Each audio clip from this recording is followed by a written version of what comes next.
Welcome to the Making Sense podcast. This is Sam Harris. Just a note to say that if you're hearing this, you are not currently on our subscriber feed and will only be hearing the first part of this conversation.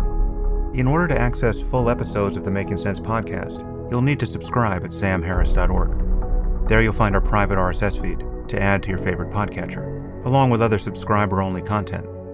We don't run ads on the podcast, and therefore it's made possible entirely through the support of our subscribers. So if you enjoy what we're doing here, please consider becoming one.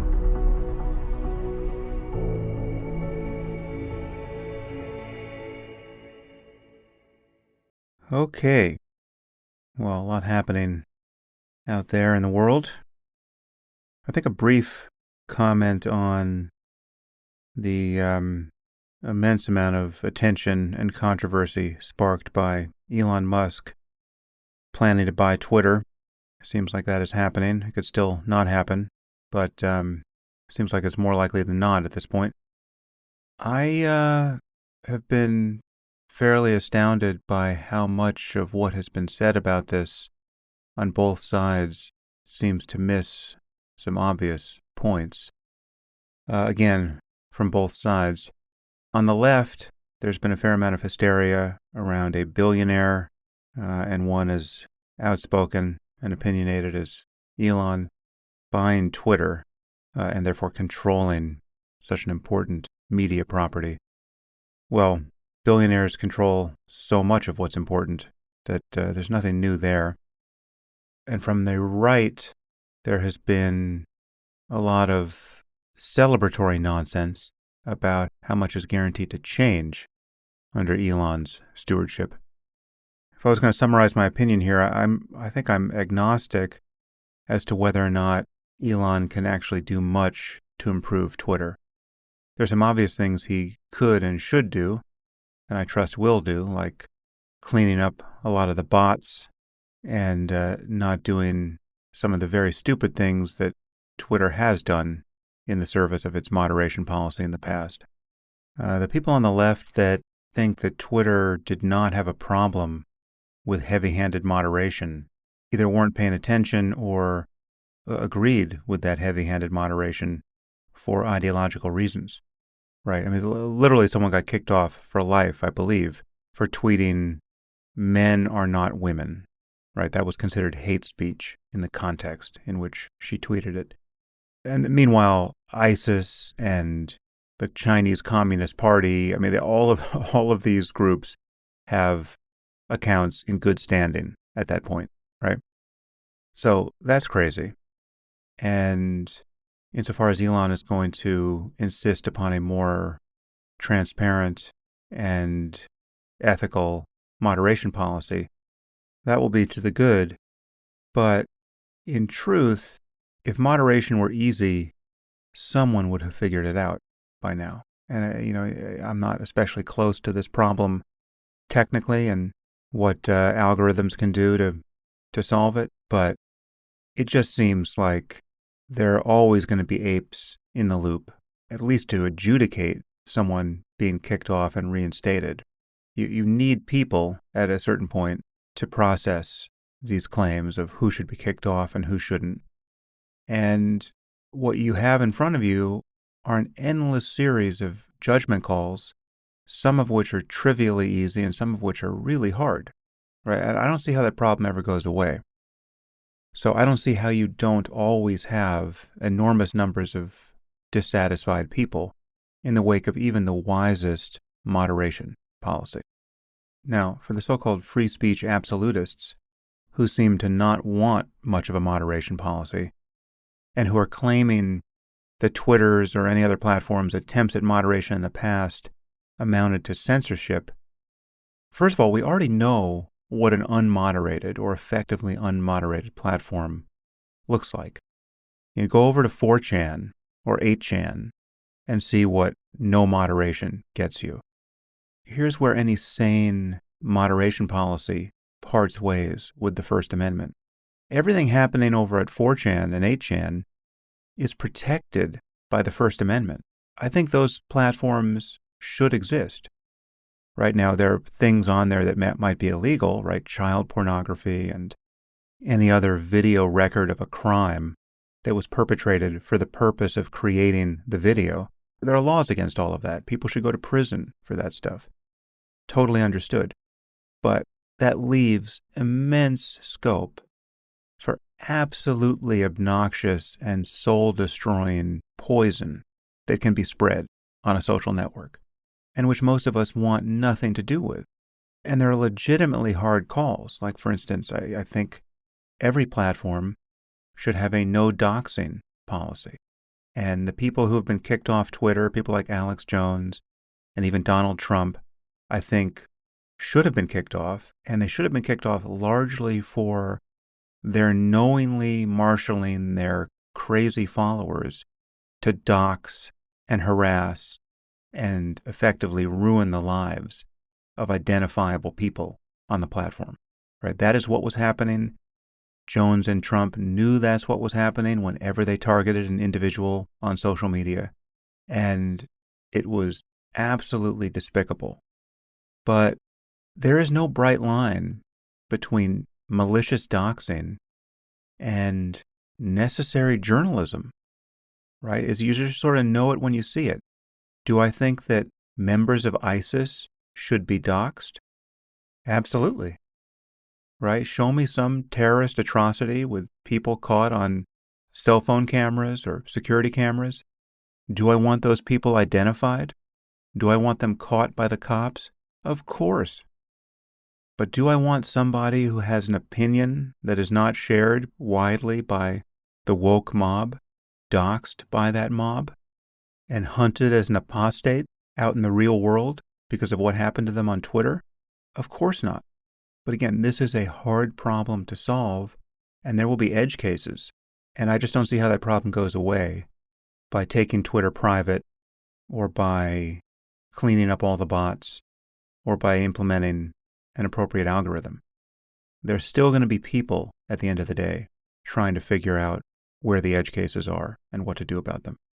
So I think the right and the left have much of this wrong.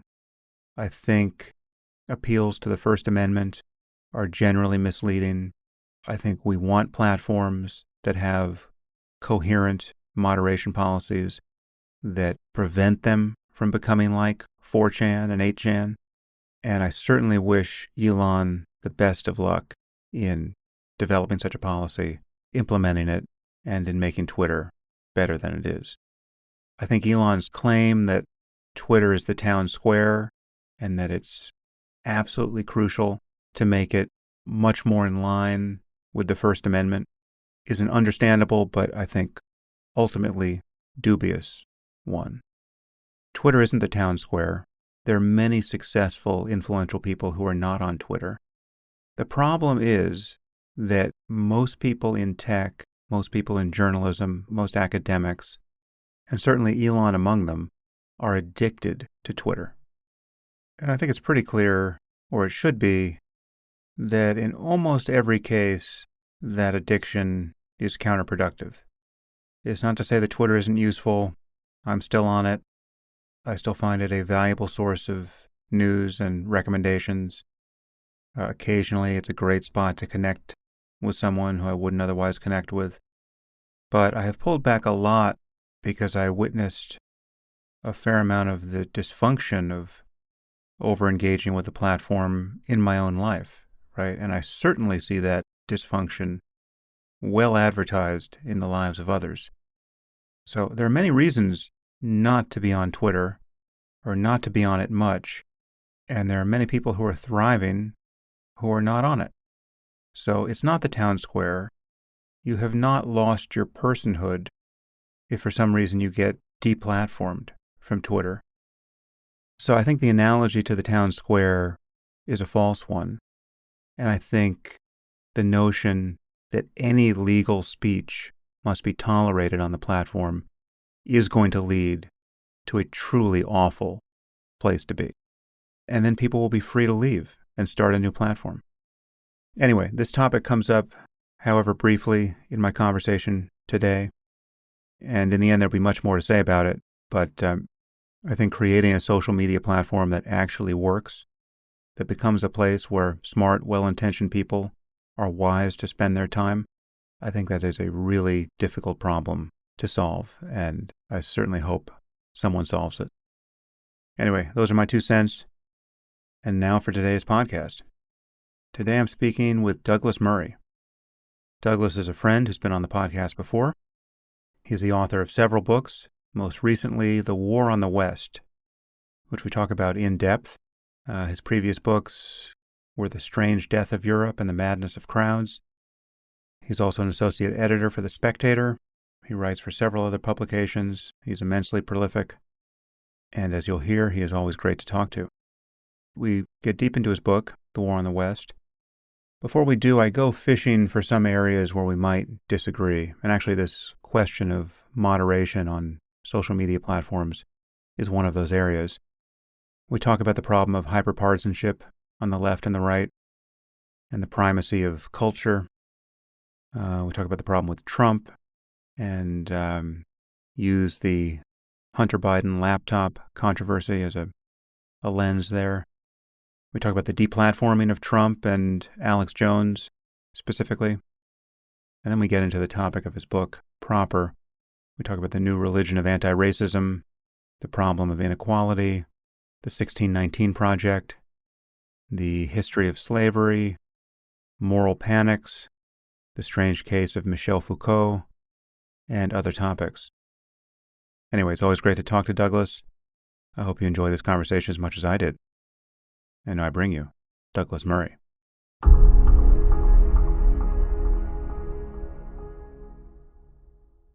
I am here with Douglas Murray. Douglas, thanks for joining me again. It's a huge pleasure to be with you, Sam. So, we have a lot to talk about. I was first, I should apologize to our listeners for canceling the live Zoom event, which had been scheduled for this podcast. But as I told you offline, the house across the street from me was being demolished, and rather than have sounds of the apocalypse intrude upon our recording, I had to forsake my Zoom recording space in order to go just for the pure audio experience. So there we are. I'm in New York, Sam, so it's permanent Armageddon noises in the background here. So we could have cancelled each other out. Yeah. Okay, so you have a new book, which we will definitely talk about. That book is The War on the West. And it is in case it's not obvious from the title, it is a passionate defense of Western culture of a sort that only you could muster. And it's a fantastic read. It's actually a doubly fantastic listen. I read some of it and listened to the rest of it. And as I did with your last book, I can't remember I don't think I heard the audio for The Strange Death of Europe. That wasn't done by me, sadly. Okay. Yeah, only this one and Madness of Crowds have been done by me. So both of those, The Madness of Crowds and your new one, The War on the West, you read, and it's one of the great pleasures of having ears and a brain to which they're connected is to hear you. Reading your own stuff is great, but to hear you reading quotations from people you deem to be either insane or sinister, and giving it the top spin of derision is just amazing. So I recommend that people That's listen to the very audio. kind of you to say so, Sam. I enormously enjoy doing my own audiobooks, partly because I find it incredibly funny. And with Madness of Crowds, as with The War on the West, I had to apologize repeatedly to the sound engineers and explain to them I wasn't laughing at my own jokes. Right. I was laughing at the things I quote, because so often they're ridiculous on the page, but they're even more ridiculous when you say them out loud. Yeah. And just some of your own writing also gets the benefit of your reading. And there are lines that really are laugh out loud funny, which I'm not sure everyone would discover on the page quite as readily as when you're reading them. That's very kind. There was one in Madness of Crowds I remember that was much better on Audible, which was I quoted somebody referring to something as being literally like Adolf Hitler's Mein Kampf. And I say, not just any old Mein Kampf, but Adolf Hitler's Mein Kampf. It's much better in audio than on the page. Yeah. So you've had a tremendous amount of fun at the expense of the left, and we will get into that. But one thing I noticed when I announced this conversation, when I announced the Zoom event, I got some of your hate mail on social media and some of my own, perhaps. And I think many people were expecting that any conversation between the two of us about the derangement of the left would just be an exercise in confirmation bias, right? We're Yes, basically going to there's agree something about in that. everything. Yeah, there's something in that. Yeah, and so I think it would be good for us to remain alert to any areas where we actually might disagree. I mean, I think we will fully agree, perhaps with tiny little shadings of gray somewhere when our attention is directed to the left and to the topic of your book. But I think if we talk about the right at all, that we may find some differences of opinion. Sure. I mean, one area of difference for me, and maybe we can just start here, because I do see, again, we totally agree about the central problem in its leftist form, but I do see a similar thing happening on the right, and you don't tend to focus on it. And I guess I do have a general question as to why, but let me just spell it out for you. I think the generic problem that we both see is that there's now a concern with identity that seems to supersede any honest engagement with ethics or facts or even a concern about whether one's own beliefs are internally consistent, right? So there's just immense double standards and instances of hypocrisy and just shoddy thinking happening under the aegis of identity politics. But I'm finding this both on the right and the left. And I mean, so on the, there's this obsession with group difference and victimhood. There's the same willingness to destroy institutions without any thought as to what could replace them. For sure. There's the right has just grown demented by conspiracy theories and a cult of personality, under Trump. And so on the left, you'll see people deny that, there's anything strange about being told that all white people inherit the original sin of racism, or that there's anything strange about a new book titled "Anti-Racist Baby," right? I mean, this is where we'll get deep into this when we hit your book. But on the right, we see people denying that there's anything wrong with Trump or the January 6th attack on the Capitol or the big lie about the 2020 election. So I guess my question for you, in search of possible disagreement here, is why focus exclusively on the left? Well, the first thing is I don't. And I'm always, I'm sure like you, Sam, I've become aware of quite easily of who doesn't read me. And, actually an interviewer said to me the other day, what do you think about what people think about you, sort of thing. And I said, I don't really know what they think. I don't spend that much time trying to absorb it. But I know when people don't read me, and I know that one of the signs is when people say, you only talk about X, when actually I write about a pretty wide range of subjects. I write 3 to 4 national newspaper columns a week, and I wouldn't be employable if I wrote about only one issue. Well, let me just to claim not to be guilty of not reading you, because I do. Perhaps only is too strong, but I mean, so you and I both have several friends and colleagues, and in certain cases it might be former friends and colleagues, who have been fighting from the same trench as the two of us, aimed at the left, but they've focused entirely on the left, right? I mean, and some of them appear to have lost their minds, or at least lost certain principles of intellectual honesty. And I won't name names. I know you know who I'm talking about. And I certainly don't put you in that category, but there's no question that this book you've just written is entirely focused on the leftist assault on Western culture. Yes, well, because because I see the left as providing the assault that I'm trying to push back against, identify, and I think inoculate us against. But I mean, I'm by no means silent on problems on the right. Obviously, I'm more politically aligned with the right than you are, and I don't particularly mind that. Albeit the right that I knew from the UK is rather different from some of the American right. But that's not to dodge matters. It's simply to say, as I say, about people not reading me. I mean, anyone who reads what I write will know that I've consistently critiqued my own side.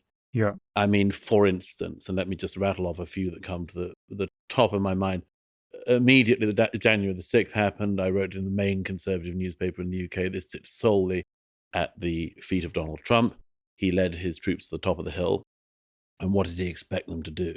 I make no apology for that.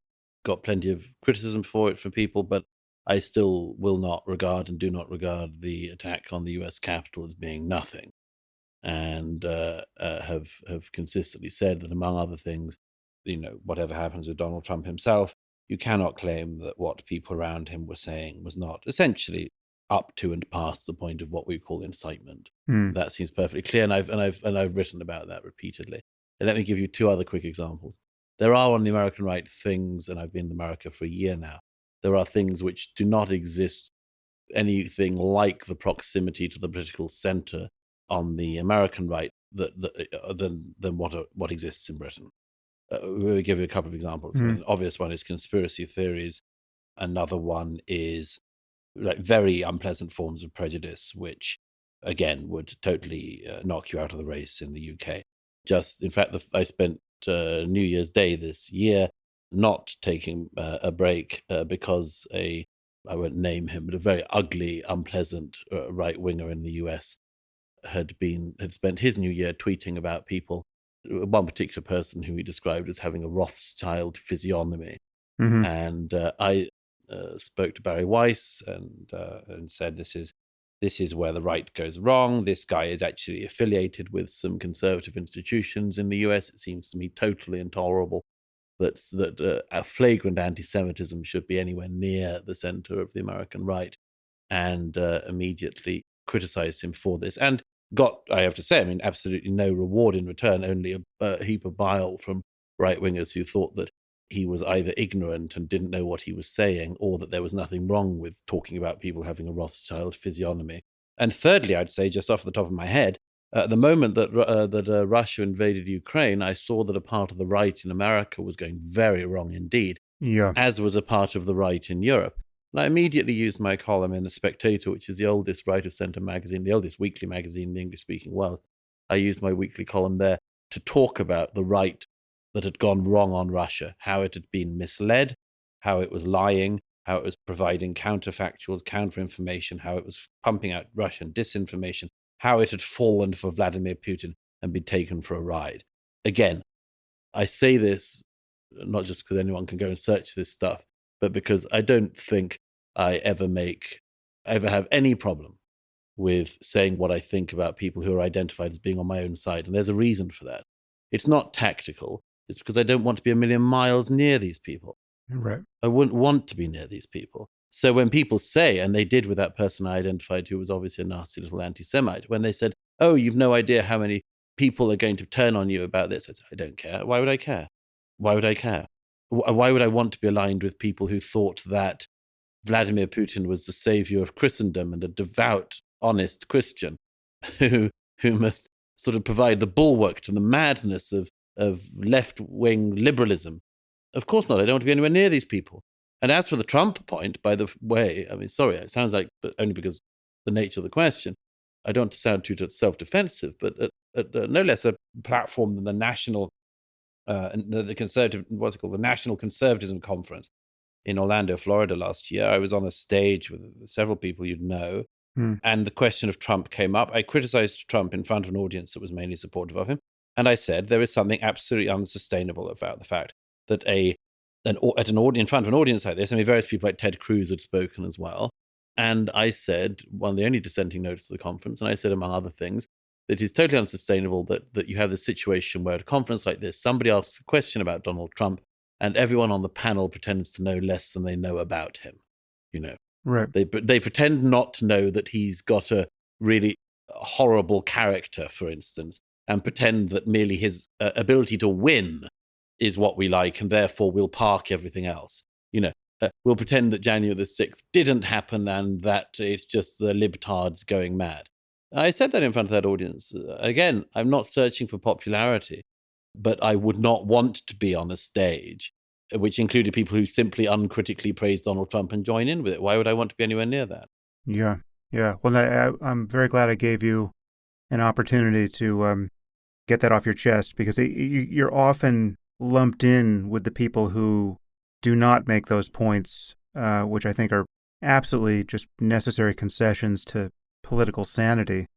And it's a problem. So I just, By the way, sorry, one other whilst I'm at it. which is, I said immediately after, I covered the US election for a number of newspapers, and I traveled around about 10 states in the days before the 2020 election, in the weeks before the 2020 election.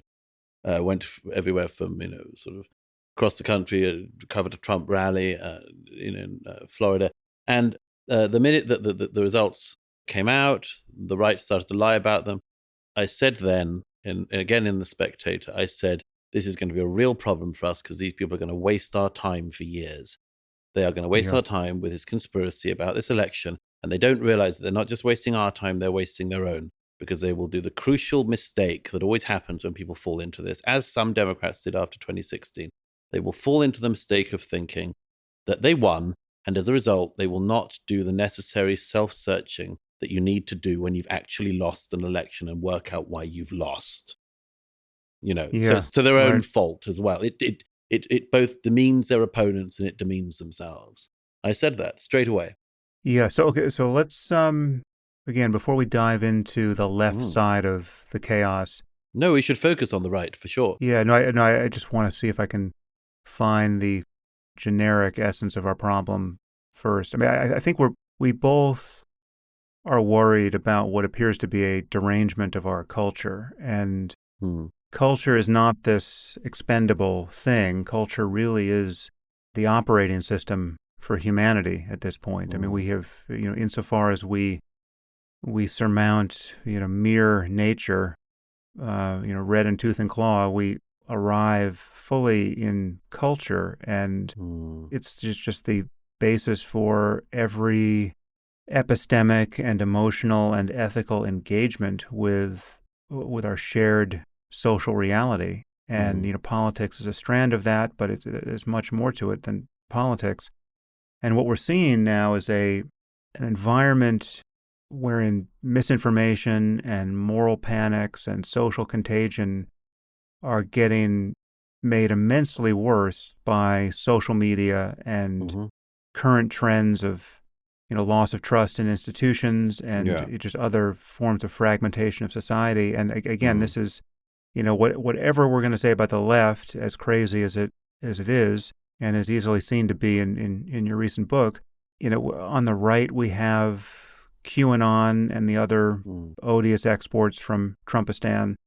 I mean, just the amazing thing on the right, I mean, the moment I can't forget, and really it was the point of no return for us, I thought, politically, was when we had a sitting president repeatedly not commit to a peaceful transfer of power in the event that he lost an election. Right? He was given multiple opportunities to do this, and he refused. And the Republican Party was okay with that. And I mean, this precedes January 6th, right? And all the knock-on effects of that. But just in the run-up to the election, when we have a president who won't commit to arguably the most important norm politically in our system, upon which everything else that matters is anchored politically, and that the Republican Party just swallowed that without comment. It seemed to me to be, it was a sign that we actually could lose our democracy in the hands of this buffoon. And I mean, I know you objected to that at the time as well, but it's so many people who will delight in the contents of your book and who want to hear everything we have to say about the craziness on the left just didn't care about that, and I'm just... I say several things. I mean, one is, several years ago, our mutual friend Jordan Peterson and I did a discussion on video about where the left goes wrong, which was a discussion which I thought was really very interesting, very generative, and because of this idea that Jordan kicked off, which was, we sort of have a clear idea of where the right goes wrong politically in playing games of racial superiority, for instance, authoritarianism and much more. We don't have an absolutely clear blueprint, by contrast, of where the left goes wrong. And I think that's a totally accurate statement.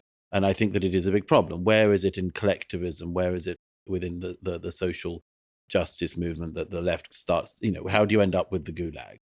And we had a very interesting discussion about this. And one of the things looking back on it, and I've said this since, including to Jordan, I said this to him indeed when we did a discussion, a podcast on his podcast a couple of days after January the 6th. I said, when we did that discussion several years ago, we did it in the belief that it was clear where the right went wrong and that the right was therefore unlikely to go wrong.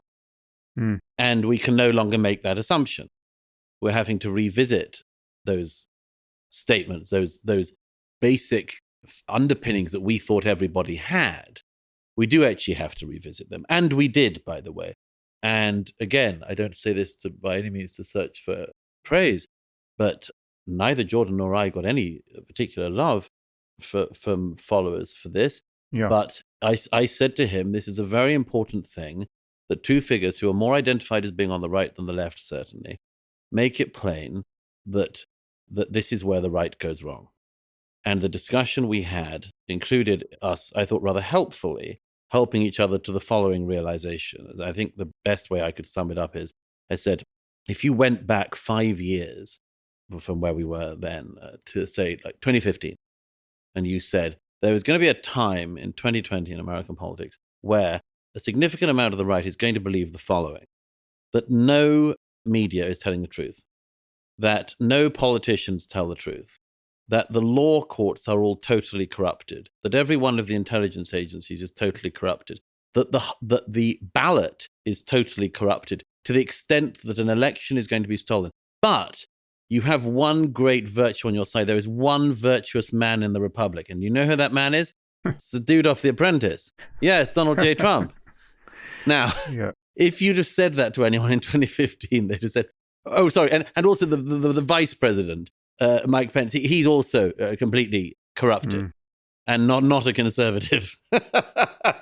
If you'd have said that to somebody in 2015, they'd have said that you're a maniac. Yeah. How is that going to happen? How am I going to end up in a position where the only man who I'm going to trust and possibly turn up to the Capitol and risk my life for and risk other people's lives for is Donald J. Trump? Like of all the people. Yes. Yeah, that's a point I've almost made before in the following form.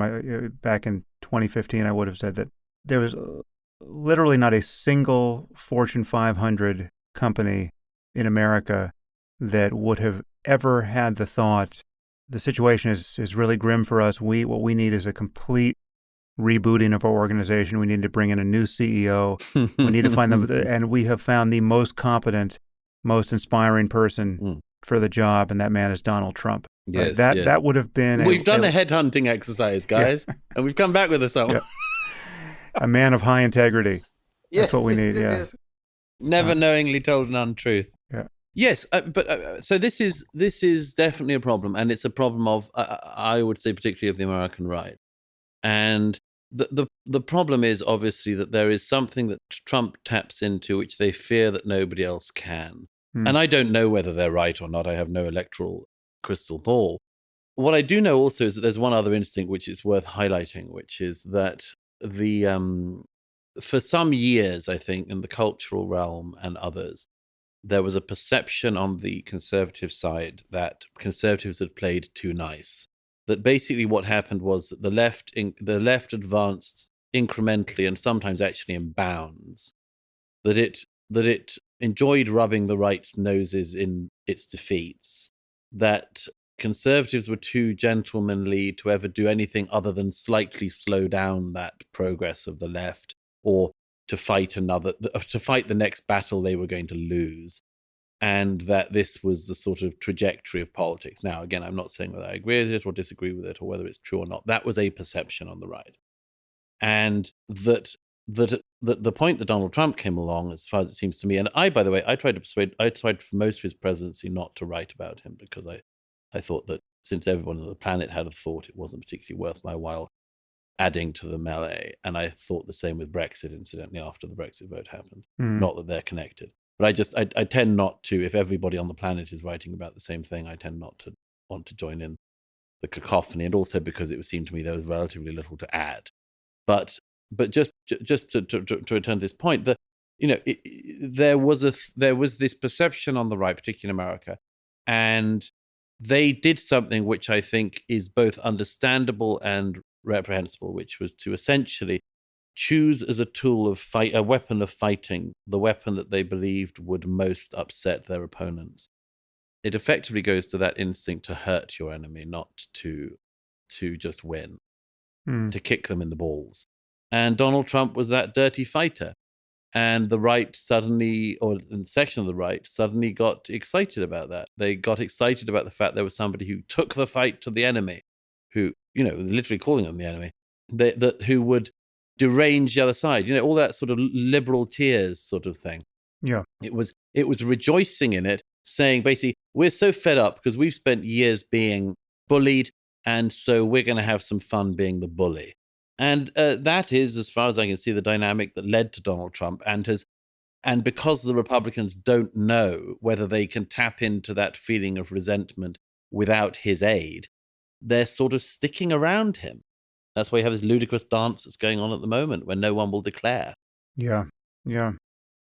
Well, there's one, again, in the service of looking for some place where that we might discern some daylight between us.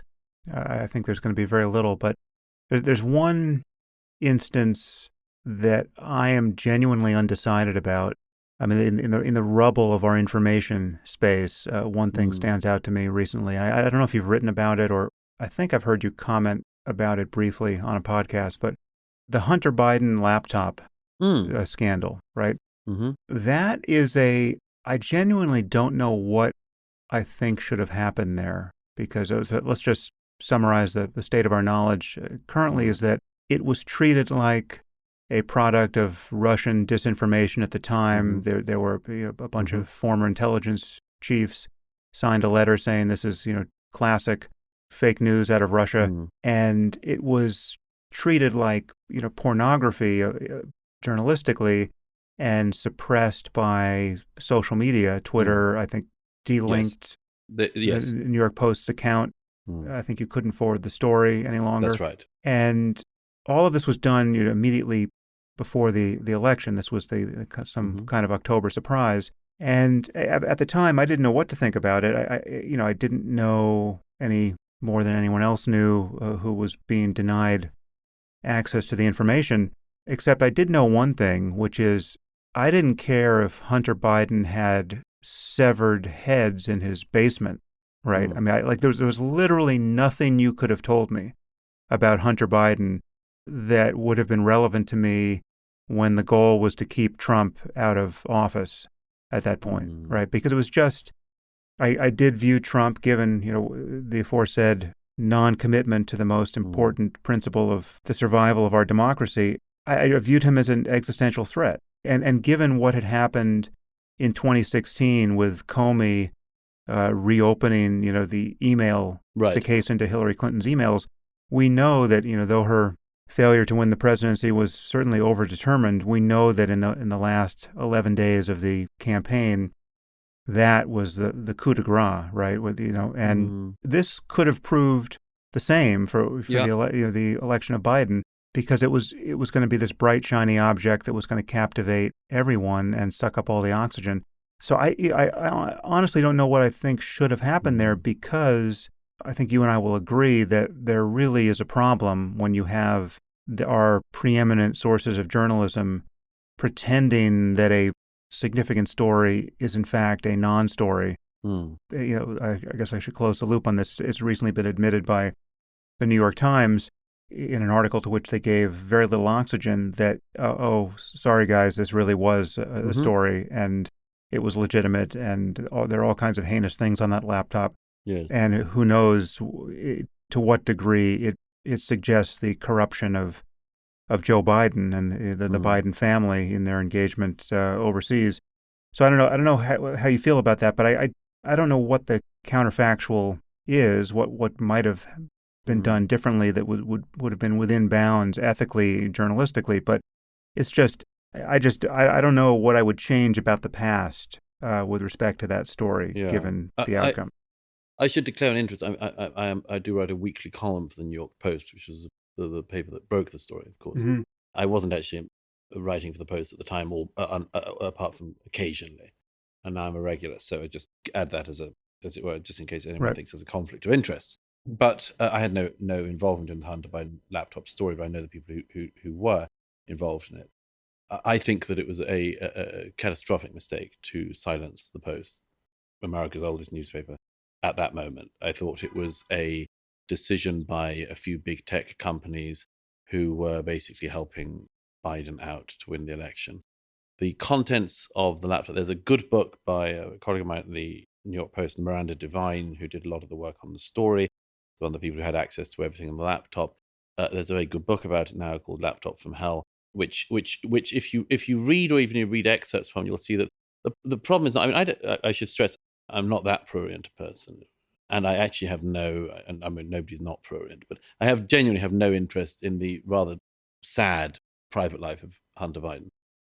And I would have thought that a lot of the story would have got caught up with that. It was people looking at dick pics and falling asleep with smack beside him and this sort of thing. I have no interest in that, and I don't think it would have made any serious change to the election. That wasn't the real story. The story was, as you mentioned, the fact that Hunter Biden had been making money, among other places in Ukraine, to the tunes of hundreds of thousands of dollars a year, to sit on a board of an energy company in a discipline he doesn't have, in a country he doesn't know, in a job he wasn't doing. Now, does that matter? You might say no. What matters, as comes across in some of the emails, which now not only the New York Times, but the Washington Post has said, okay, the emails are true. And by the way, they could have done all of this back then. It wasn't hard you could have called up anyone who was on the receiving end of any of the emails, of the many emails that are on the laptop, and say, is this actually an email from Hunter Biden to you? And they could have confirmed or denied. It would not have been a hard story to have chased up and followed up, as the Post did then. But none of the rest of the media came in behind. And the things that are on about the business thing should concern people. I mean, I think the top of American politics is more corrupt than almost any other civilized nation, it has to be said. There is something outrageous about the amount of money that can be accrued at the top of American politics, both during and after office. And that is not exclusive to any one party. I think that it is. I mean, whenever there's a financial scandal in the UK, by comparison, it is laughable. You know, people $15 changed hands. Yeah, exactly. Somebody there was a backbench Labour MP at the time who got into incredible trouble because she expensed a whirlpool bath that cost £800. I said, in America, this would be absolutely nothing. You know, compare it to Nancy Pelosi's share deals. But the point is that the interesting thing in the laptop was Hunter saying to his daughter, for instance, whatever I do to you in your life, know that I will never do what my father did to me and demand half of all the money I earn. Now, that is a very interesting story, if true. If it's true that there is that Hunter Biden makes money and the father hives part of it off, and we know that the uncle takes part. Look, the problem is that nobody on the left, as far as I can see, particularly wants to engage in this. Why? Because they'll say, but Trump. They don't like it, they wish it away, and they'll say, but Trump. Well, that is exactly what the right does with some of the Trump stuff. They say, but Biden, but Democrats, but Hillary. And so they should have published. I don't think the private prurient stuff would have made any difference. But I think that a realization that the top level of American politics is wildly corrupt, that family members of people, again, in both parties, become rich when their relatives enter the White House, Congress, or what's more. I think that is something that's worth confronting. Would it have changed the results of the election? I don't know. Nobody does know. But the New York Post was completely right to run because this was a hell of a story. And the rest of the media were woefully gave themselves away and by not reporting. And the media companies revealed what was revealed after the election, which was anyone could tell, which was that a lot of the tech bosses and others were so desperate to make sure that Trump didn't win the election that they were willing to suppress news that was negative about Biden. I think that's a scandal. I think it is part of the thing that leads to this ever-increasing distrust in every single entity of power and information. Yeah, no, I agree. I just think that Trump, given his, I would argue, treasonous non-commitment to the most basic principles of our democracy, he's a singular problem that had to be solved at that moment. Well, I would have said that American democracy. Let's take the idea of Trump being a kind of stress test of the American Republic. The American Republic survived him. Now, you might think it was closer by the skin of our teeth. I do. By the skin of our teeth, but it survived. Courts survived.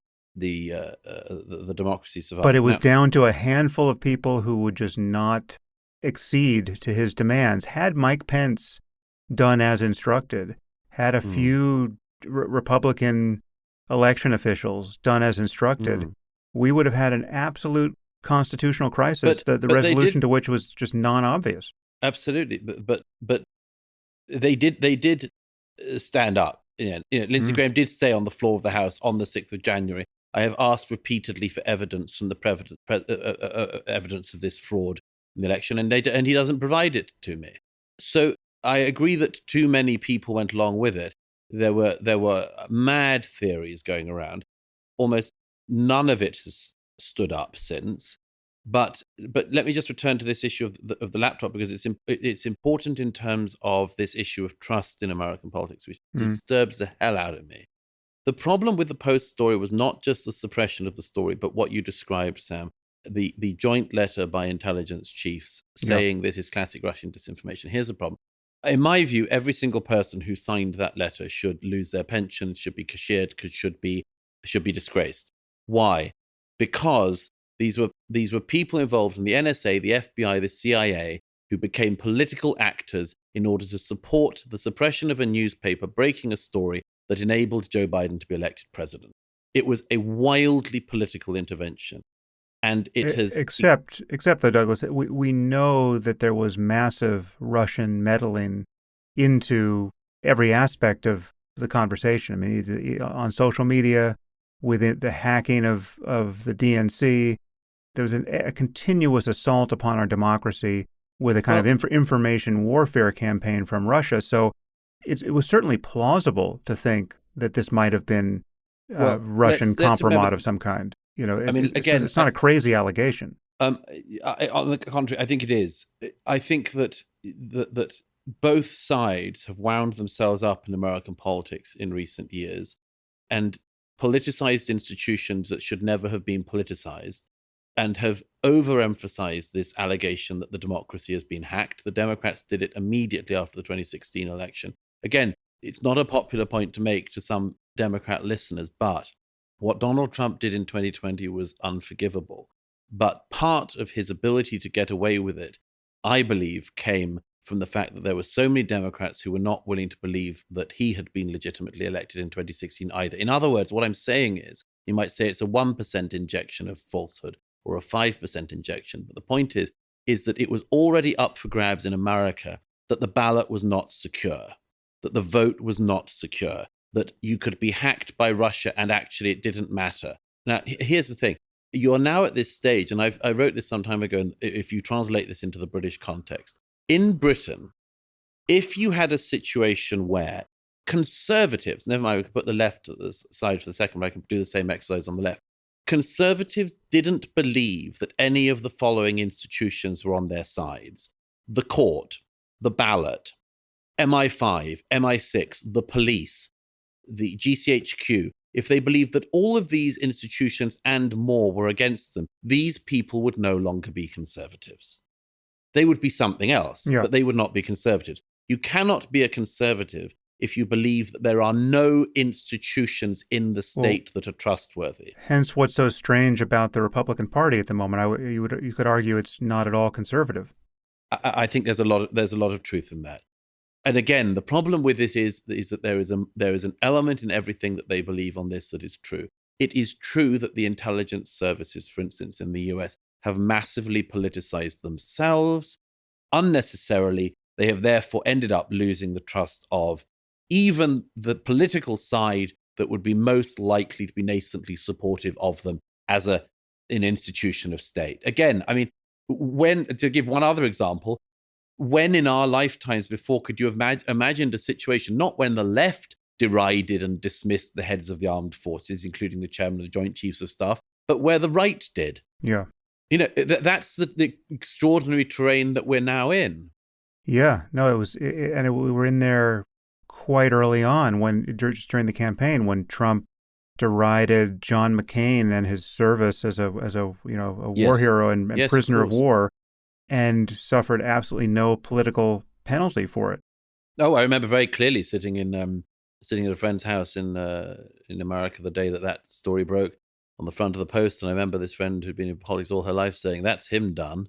Yeah. Yeah. And of course it wasn't. Well, I mean, it happened that on the right there wasn't that much love for John McCain. It turned out there was a certain amount of respect, but not much love for him. But still, for somebody who had skipped the draft to be deriding somebody who'd spent years in a prisoner of war camp and who had refused to leave until his men had left was a very I agree, a very strange and sinister turn of things.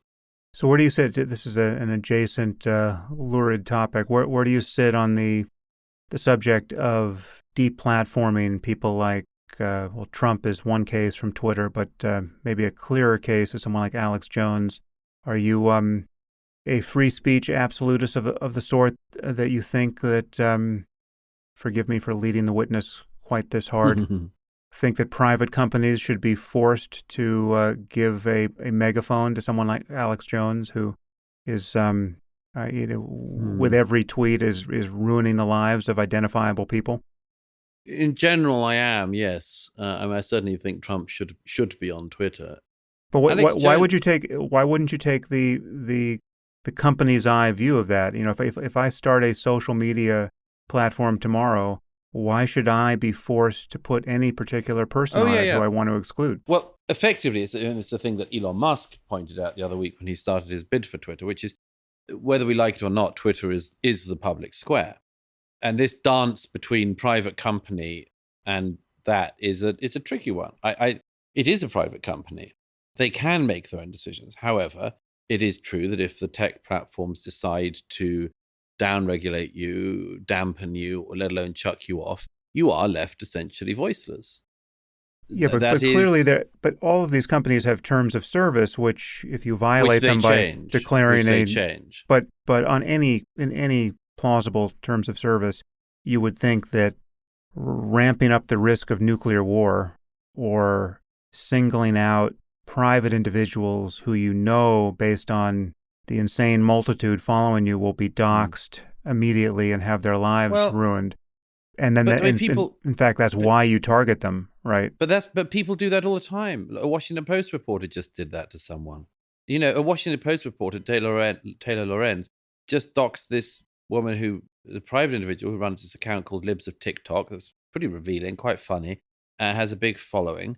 And she had only a couple of weeks beforehand been complaining about what it's like when a Twitter mob comes for you, and indeed cried on air talking about this. A couple of weeks later, she doxes the person who runs his account. I mean, this goes in all directions. I'm not saying it makes Alex Jones right. And by the way, in the Alex Jones case, I think it's less clear with him because, it's just so obvious. But, the courts are taking care of him. The families of the Sandy Hook victims who he defamed and lied about, he's being looked after in the courts. It's a really and just one other thing. It's an obvious point to make. It doesn't quite solve the deeper point you're trying to get to, but of who gets the right to the dart gun, which is of course what Twitter is. But it's nevertheless crucial to say that if a platform like Twitter actually cared about, threatening entities on the site, they wouldn't have kept the accounts of the Russian government open all this time. They wouldn't have the supreme leader of Iran. The Lashkar-e-Taiba, who carried out the Mumbai massacre, remained on Twitter until a couple of years ago, and I actually alerted one of the heads of the company to the fact that I thought this was a bit too close to home for most Indian citizens, and much more. They're not fit for purpose. Companies like Twitter grew. They're a small thing that grew far too fast, have ended up having to understand free speech and seem apparently not to have thought about the subject until yesterday. And they're incredibly inept. And they get inept people to ineptly police these platforms. Yeah. Well, I agree there, and it may actually be an impossible task, right, to actually moderate. Yes, it might well be billions upon billions of posts effectively. But it seems to me that if you, for instance, had a no doxing policy, doxing is an unrecoverable error on this platform. Well, then the question is, you should be free to have, in my view, you should be free to have that policy and then do your best to enforce it. And if you see irregularities in its enforcement, well, then those are worthy of criticism. So a Washington Post writer is probably up for defenestration also if she doxes people. But it just seemed clear that the most prominent examples of people, in the case of Alex Jones, you have parents whose 6-year-olds were murdered, and he was monetizing their agony by claiming that they weren't murdered and that they were just crisis actors. And there's some of these families that have had to move, literally change homes 10 times since their kids were murdered because of his insane cult that is I know, following them. It's wicked. It's wicked. But we come back to this thing of, how on earth you run this. And clearly nobody exactly knows. I mean, if you and I were on the board of Twitter, I think we would struggle with it as well. I don't think there's any obvious solution. I know that I know there are some things that are also, I think, incumbent upon people not to do themselves to make the situation worse. Can I give a quick example? Sure. Which is not even in the realm of laws, but in the realm of manners. I'm consistently horrified by the number of people of particularly young people who are willing to put out on social media things I simply think they should not put out. I mean, my rule on this is never ever say anything that you don't want to be used back at you, because you can just bet your life it will be. Send out a photo of yourself and someone will say you don't look great. Fine. Send out a photo of yourself with your wife. Somebody will say something about your wife. That's the name of the game. Send out a photograph of your children. Not everyone's going to love your children, and so on and so on. Somebody I know a little bit recently divorced announced the news on Twitter, and a load of people get into it and celebrate it and are laughing at him and so on. And I just look at this and I think, why on earth would you announce stuff about your private life on this bloody platform? So I do think part of it, and this obviously isn't the case with the Sandy Hook parents or anyone who just were thrown into this situation, but a lot of what people complain about on social media of what they get back is a result of them feeding the beast themselves in the first place. And there are things that if you put out there, you're just not going to get 100% positive likes back. It's an ugly medium. It's an ugly platform.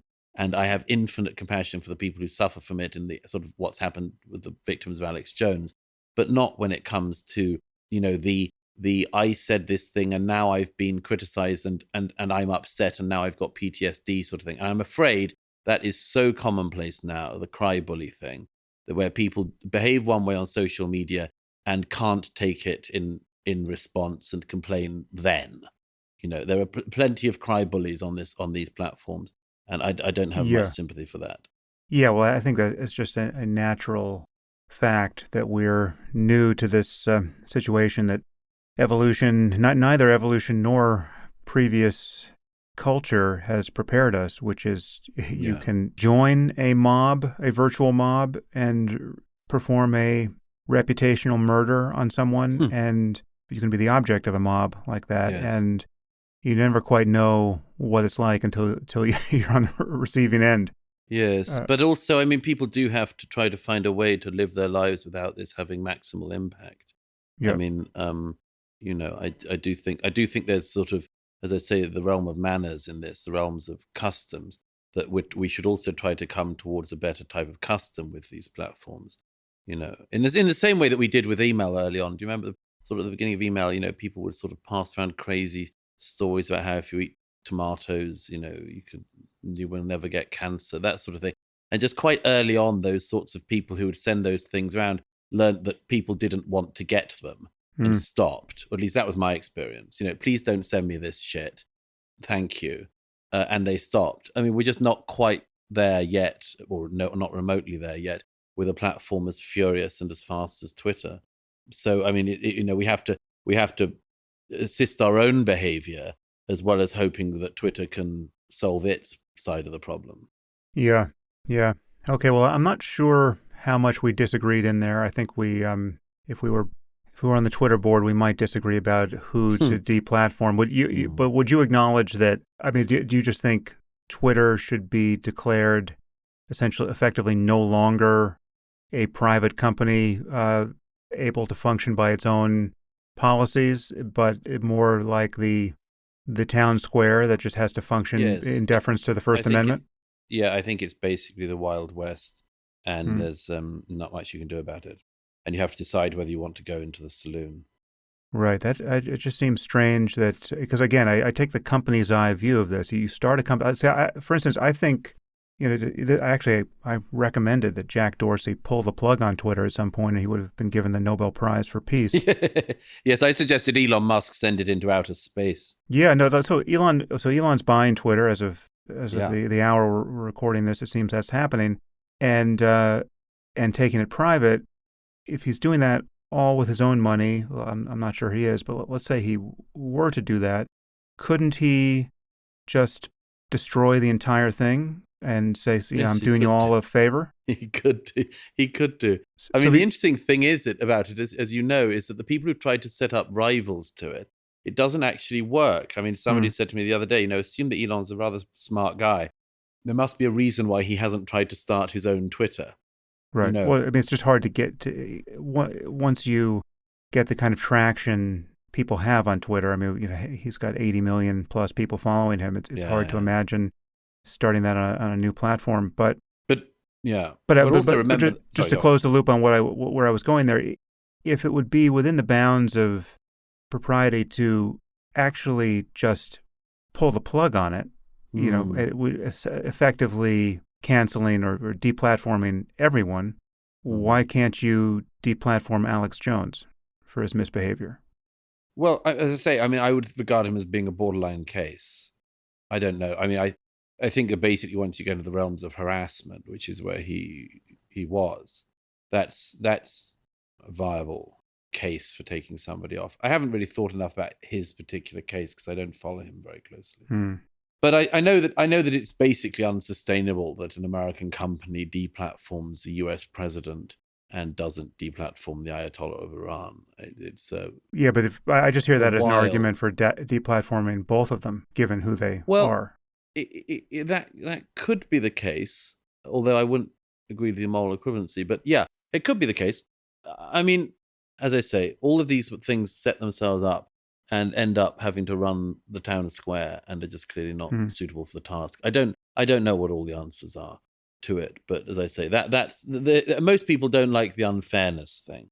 I mean, personally, I think it was wrong to throw Trump off Twitter, but I mean, there are obviously upsides. I mean, not least that every day's news is now not about Donald Trump and what he tweeted today. I mean, that's quite a relief. Yeah, no, it definitely had the desired effect, right? I mean, he's not gone, but he is in a kind of oblivion with respect to the rest of culture and the news cycle, and I think that was a good thing. I mean, I do view, again, it is a historical fact that he was president of the United States, but I actually think it's more accurate to describe him now as the most dangerous cult leader on earth, right? I just think he's there's just no telling what harm he's capable of creating if he manages to continue to hold half of American society or a third of American society in his thrall.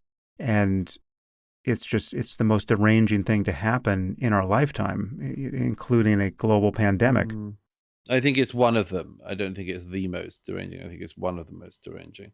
But we've lived in several very, very long years where every day has enough information to derange some people, and whereas I've often said that the range of the things that have come across us and afflicted us, from Trump to pandemic to Afghanistan to Ukraine to all of this stuff, the range of things means that almost nobody is ending up in exactly the same place as their erstwhile bedfellows. Except the derangement of all of those other things, so much of the onus of that falls on Trump.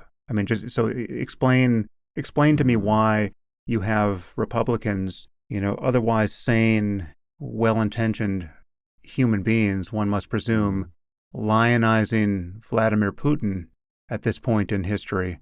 I mean, that would have been unthinkable, I think, but for Trump, right? I mean, is there some other mechanism that got that meme into their heads?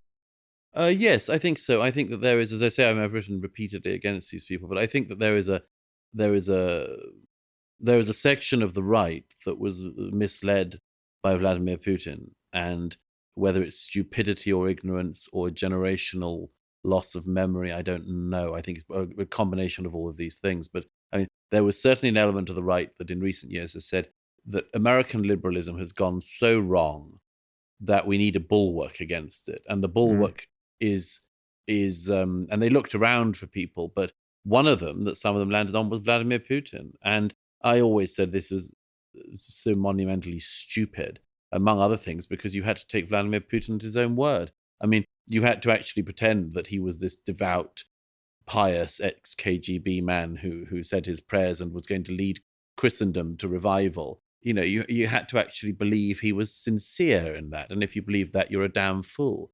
You know, you had to believe that somebody who's used jihadi mercenaries from Chechnya to go and slaughter Ukrainian Orthodox Christians, not that one should need to talk in these terms, but let's talk in those terms for a moment, that person is somehow the defender of the Christian faith. I mean, it's so unbelievably stupid.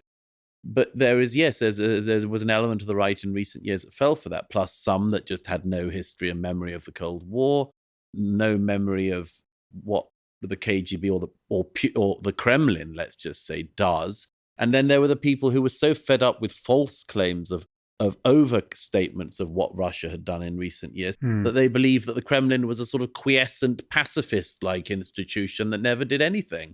You know, I mean, it's maddening in itself. But there were so many people who fell for this, and I thought that it was an unbelievable error.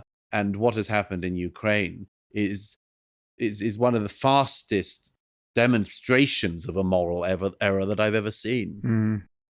Okay, well, let's take the turn toward the left and its assault on Western civilization, where you and I will be singing from the same hymn book, because you wrote the hymn book, and I just read it. But I think we, just as you thought it was unseemly to have to spell out the problem with recruiting jihadi mercenaries to attack Orthodox Christians, as though the identities would be especially relevant to the moral calculus there. I'm going to lead us in a brief exercise of masochism to just inoculate some people in our audience against the rest of our conversation. I think we need to start with the obligatory acknowledgement that we are two white guys about to express our opinions on many combustible topics. And yes. I know, I mean, this is, I guess, half tongue-in-cheek, but not entirely. I mean, first, let me just spell out, I consider it morally and intellectually obscene to have to take note of our skin color as a preface to this conversation.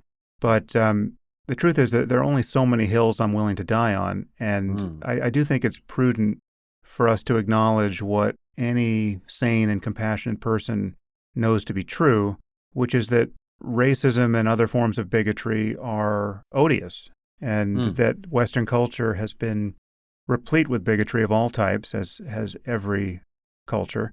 And there is certainly some residual racism and bigotry left to expunge, and there is nothing that you and I will say that should suggest an unawareness, much less a denial of these facts. Yeah.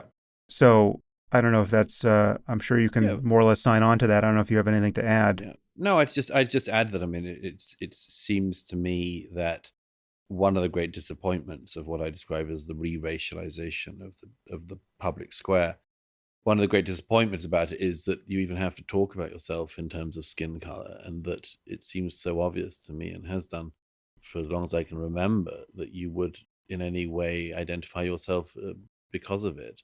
It's like somebody asked me recently what I was proud about being a man, and I said to her, this is the second stupidest question I can imagine after being asked what I was proud about being white. You know, I'm not proud of things I haven't done. I don't see why you would be. It's like being proud of being 5'10". Like, what the hell is that? So yes, I think it's just already deplorable at the start that we are being urged to think of ourselves in these terms, because they are precisely the terms that I had been brought up to regard as being so unimportant that we didn't talk about that. Well, I think you and I agree that the appropriate goal here with respect to political and moral progress is to arrive in some happy future where race simply does not matter. It has no moral or political valence to it. Yes, right? I think no one you cares. said to me, You said to me once, I think, maybe in a previous discussion, that it would end up having as much importance as your hair color. Yeah. And if you just roll that back in the other direction, imagine how insane and counterproductive it would seem if we could look ahead and predict that at some point in the future, people were going to care about hair color to the degree that they currently care about race. We'll want to know how many blondes got into Harvard this year, and if it doesn't exactly match the population level, we've got a real problem on our hands. Yes, I'd go into a bookshop and say, I'd like to see the section written by ginger-haired authors. Yeah. So, just as that would be a problem, the ethical daylight ahead of us is in arriving at some colorblind future. Mm-hmm. And yet, not only is, and that was the goal of someone like, the leading lights of the civil rights movement, people like Martin Luther King Jr., but it's not only not the goal of the current religion of anti-racism, it's explicitly not the goal. Yes. That goal is disavowed by many people. Yes. Yeah. Well, that's. I mean, this is the great moral error that's going on, and I think there's a little bit of a link to my previous book, because in The Madness of Crowds, I described what I said, what I described as the temptation. If you'd like to continue listening to this conversation, you'll need to subscribe at samharris.org. Once you do, you'll get access to all full-length episodes of the Making Sense podcast, along with other subscriber-only content, including bonus episodes and AMAs, and the conversations I've been having on the Waking Up app. The Making Sense podcast is ad-free and relies entirely on listener support, and you can subscribe now at samharris.org.